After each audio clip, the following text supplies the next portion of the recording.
Okay, so first I want to say, last video, I never got to make the point about turning sorry into thank you. I just started talking about that woman in my class who said she was sorry a lot and called herself stupid, and I wondered like how she had gotten so beaten down. Or maybe she was never built up to begin with, or maybe I'm totally making that up. However, I tend to find that people who apologize a lot, either,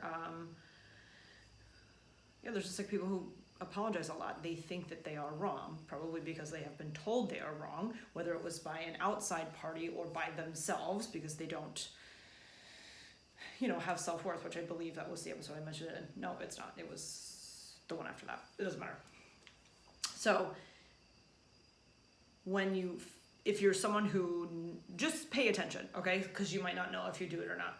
So pay attention over like today or the next couple of days, and just like put a little, you remember I feel like you did it on Pee-wee Herman's, Pee-wee's Playhouse. They had a word of the day, and then whenever you say the word, then all of the things would, they would yell. Like Cherry, the chair, like he just had all of these anthropomorphized objects. So like they were turned into, oh wow, I definitely can't say that right now. Anthropomorphization? Is that only when you make animals into people? Or is it inanimate objects into having feelings? Fuck. Someone, you can tell me. Anyway, the word of the day, they would yell. So make this your word of the day or your word of the next couple of days. Sorry. When you hear it, are you saying it? Or is someone else saying it to you? Just listen for the word. A lot of times when we say we're sorry, we could actually just turn it into a thank you.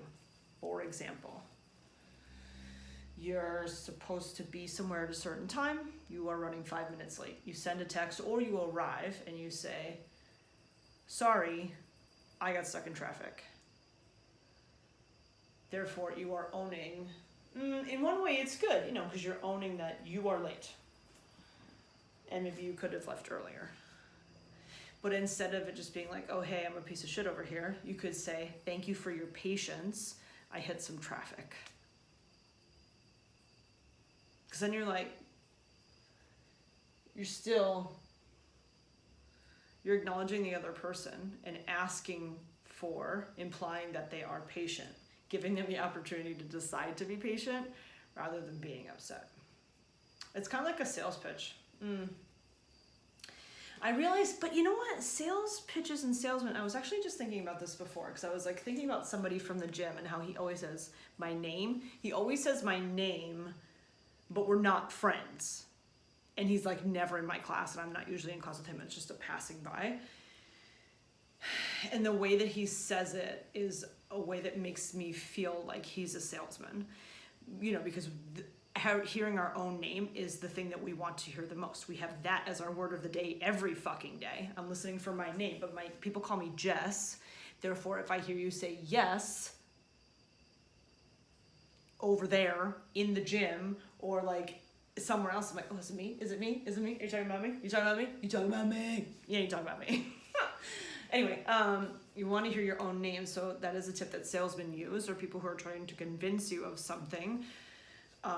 They say your name a lot because it makes you feel seen and heard. I mean, I do that. I do that because I want you to feel seen and heard, because I am hearing and seeing you. It's like I'm telling you that it's happening, but it's also giving me the opportunity to create it to be happening. I am more present when I say your name. I want to be present when I say your name. I want to be present with you if we're having an interaction. If we're having an interaction and I don't want to be present with you, then I just won't look at you. I won't remember your name, and I won't give a shit, and I will look like a skin bag of a person who, I don't know, can't engage. Wow. Okay, so stuff your sorries in a sack and start saying thank you instead. Come up with your own examples. Let me know what they are. Because you know me, I could go on forever. 4 minutes and 44 seconds in. Let's switch over to today's topic. I feel like I'm yelling, but that's okay. I can yell as loud as I want to. It's like I'm going to wake anyone up. Okay, So I just got back from Rhode Island. We were just there for the weekend. Me and the girls with Patty. She owns Baptiste Power Yoga Groton, Connecticut, but she lives in Rhode Island. They're like a jump rope away. I don't know why. Like a hop, skip, and a jump. They're very close. It's like Albany to Clifton Park. Anyhow, went there last night. Her kids are like very, very close in age to my kids. And it's just like this wonderful mirror. Wow.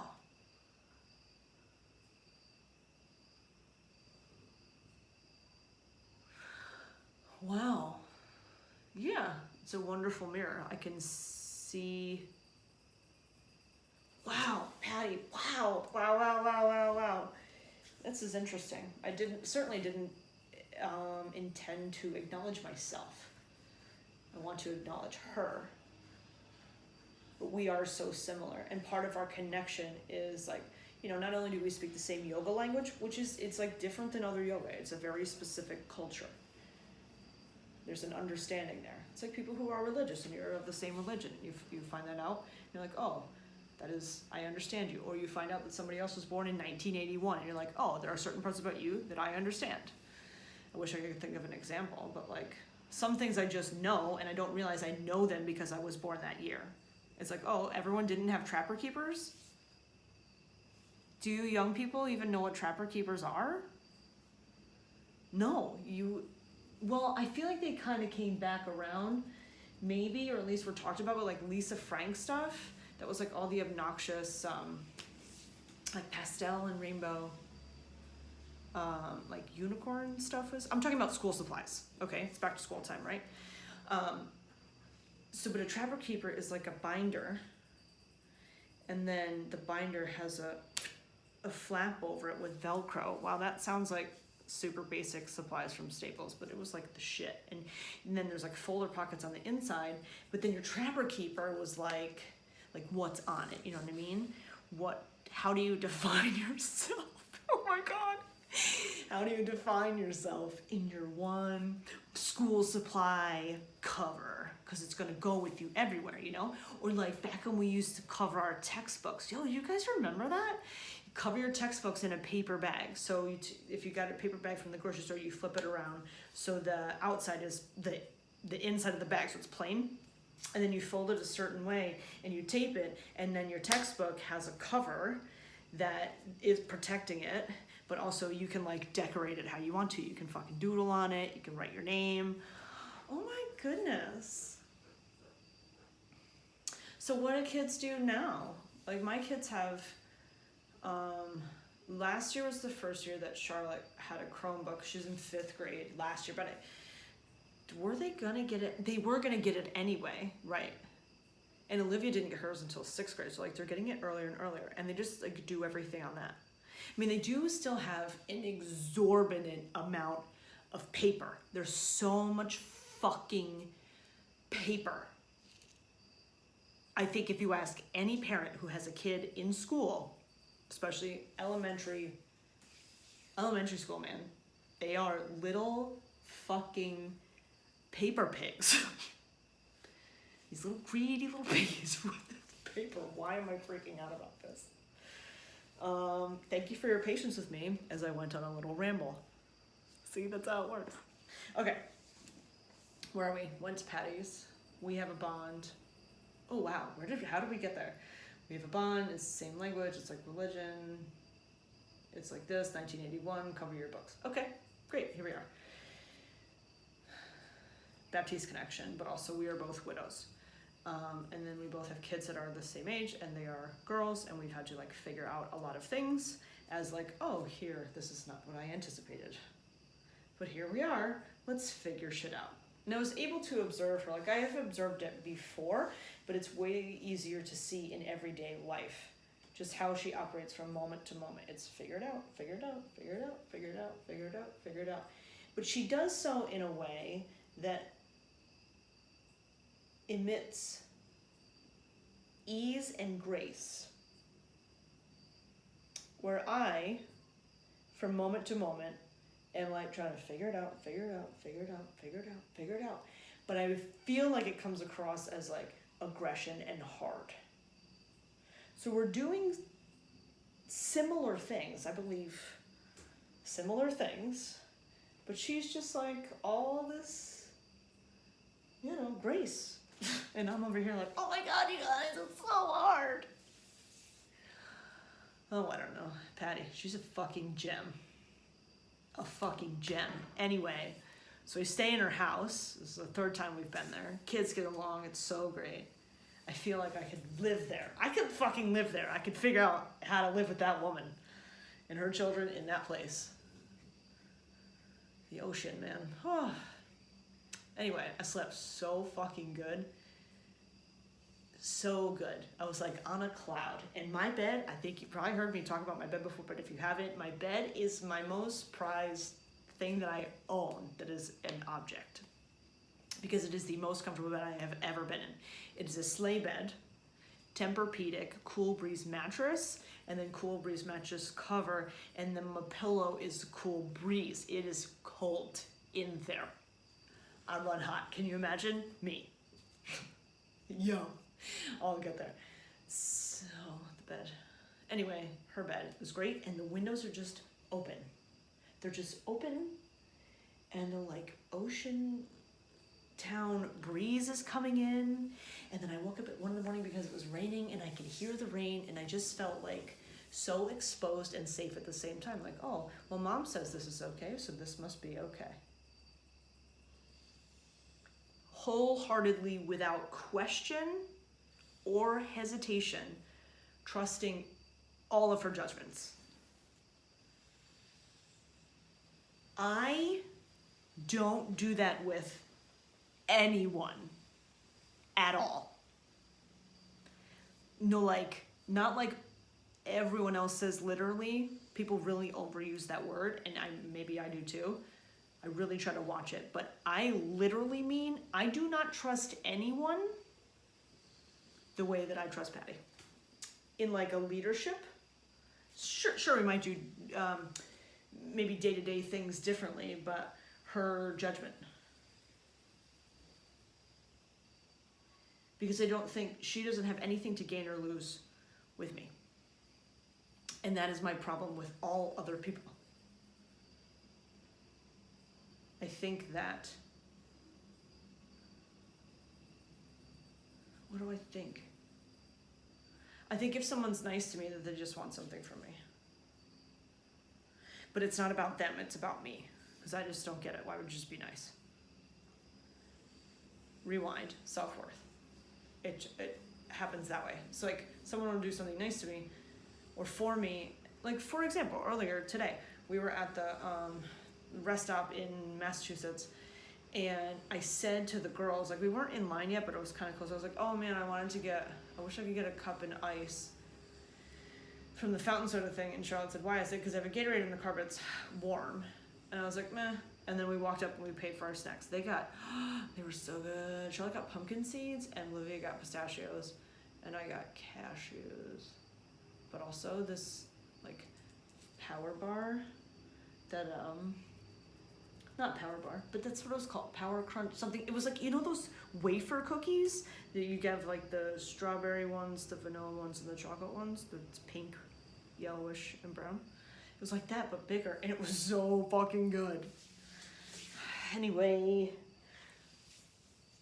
so we get up to the thing, and I'm about to pay, and I was like, oh, can you add on like whatever the smallest size fountain soda is? So I was like, fuck it, they're getting fucking peace teas. I want to get me a treat. I'm gonna get me a diet soda. I'm just gonna drink some fucking chemicals and syrup and some carbonation because I deserve it. I earned it because I'm driving. I need to reward myself for that. I do.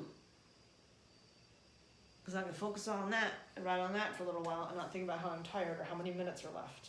Or like going over the fucking Castleton on the Hudson Bridge because the whole one side is closed. So the two lanes, There's supposed to be 2 lanes going the same way and then 2 lanes the other way. Half of it's closed, so you're like this close together, and going out, at least you're the inside lane, like next to the center of the bridge. Well, coming the fuck home, we're in the outside lane, and you're like, I'm telling you, eensy weensy. If I sneezed or farted, I would have hopped over off the fucking bridge. It's that close. And I am just blinders on, I am not looking, and I'm telling you, it takes a solid, like, 90 seconds to get across that bridge, I feel like. 90 seconds of like, is this it? Is this it? Is this it? Are we gonna die now? Is it right now? What about now? What about now? What about now? What about now? What about now? For 90 seconds. I did not like it. So I need a reward. A fucking soda. Anyway. And the guy, so I said, can I get the smallest size? And he said, yeah, okay. And I like waited, and the number didn't change. I'm like, are you gonna put it? And he's like, no, you're all set. And I was like, okay. And so I put my card in, and I paid the thing, and I'm like, thanks. And he's like, no problem. And I walked over, and I was like, why would he be nice to me? Why is he being nice to me? Does he feel bad for me? Does he see my thunder thighs? This is what I really think. This is what I really think. And then I'm like, I don't know. I can't even say it. It's so stupid.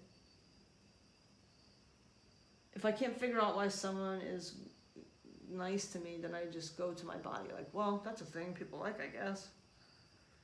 I don't care for it, but I mean, it's pretty good.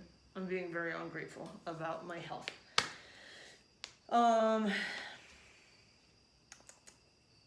What? Oh, yeah, they just want to fuck me. Not like me, Jess Padula, but just like this shell. This hole. I'll stick it in something, you know, and I'm just something.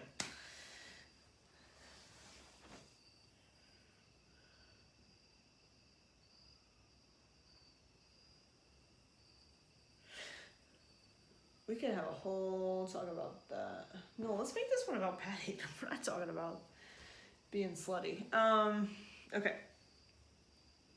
I trust her a lot. And so I went to her class this morning, and it was fantastic.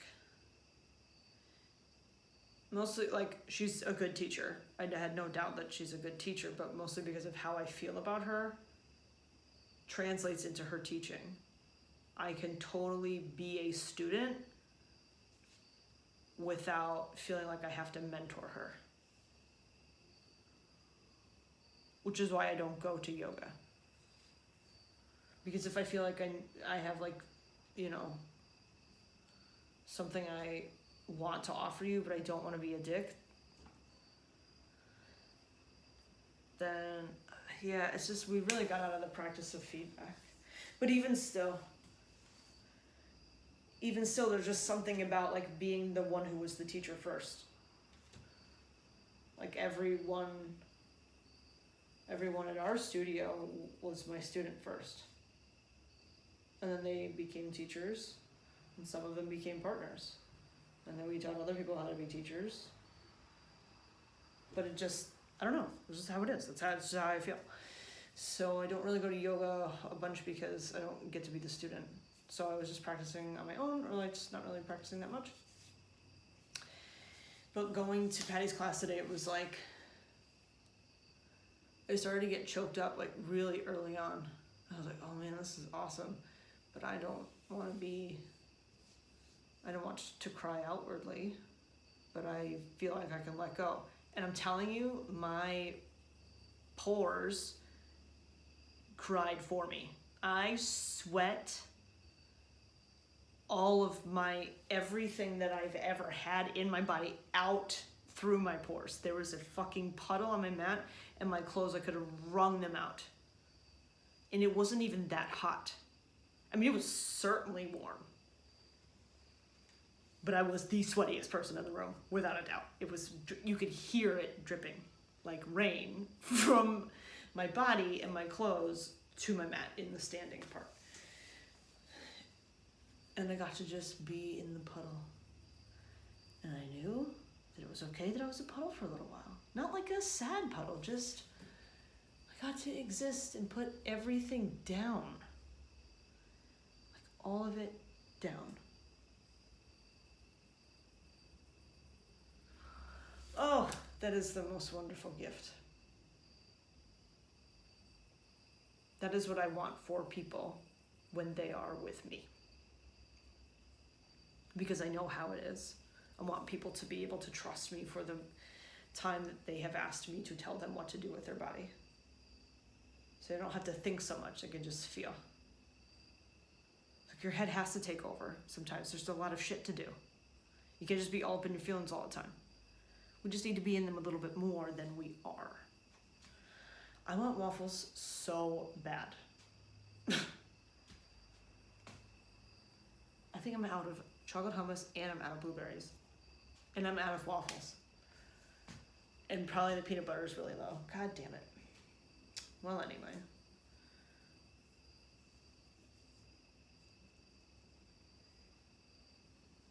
I'm so grateful for the relationship that I have with Patty. And we never talk.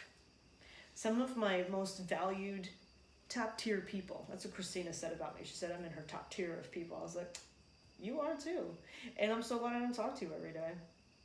That I just know. We just know. You can just put it down. We can put it down. But then it becomes different in a romantic sort of relationship because there's more to, I gotta lean forward. There's more to lose. Meaning my value as a human and the approval from the other person becomes more important when it is a romantic relationship than when it is a friendship. For lots of reasons. When it is a friendship, well, one is allowed or it is permitted to have an unending number of friends, an unlimited number of friends. Like you bought the monthly unlimited. You're gonna have 100 friends. I would like to sit down one day and see if I could just name 100 people and how long that would take me to do. I wonder just how many people I could name if I just really started thinking about it. Maybe someday I'll try. Anyway, what? Shit. Trusting people. Oh, romantic relationship, friends. You're gonna have lots of friends. And I've had so many friendships end. Really big, important ones, and all of them have ended, but also so have all of the romantic relationship. Everything has ended so far. Everything has ended except for my relationship with my mother and my children. I still have a relationship with Ian because we're co-parents, but the marriage relationship that we had is over. So interesting. Anyway, yeah, so you can have lots of friends. So it's not like if you lose one friend, you've lost all of the friends that there are. But the romantic relationship is that's somebody that you invest your life in and you would spend every day with, which, with a friend. Why am I explaining friendships?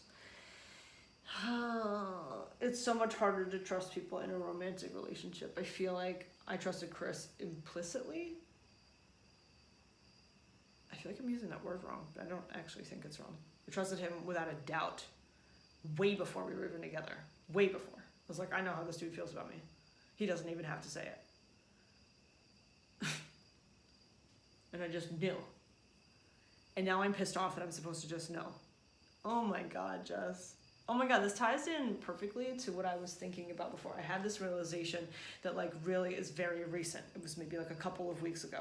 A lot of times when I'm realizing something, I realize I have already realized it several times over, probably the last few years. No, but this was a totally new one. When you go for the introvert, don't be surprised if there's still an introvert when you're together. They don't just all of a sudden you click some lock and you open something up all the time. Depends on the circumstances and the environment and what's happening. I guess, I don't know, I feel like I'm a pretty open book. But I have the other thing, extroversion. And both of the things. I want to go have a snack. Am I done? How it feels to be led. Trust on enough to be led. Trust in pushing back to test limits. Oh yeah. So I pick fights. To push back and see like, oh, but really. Are you sure? God.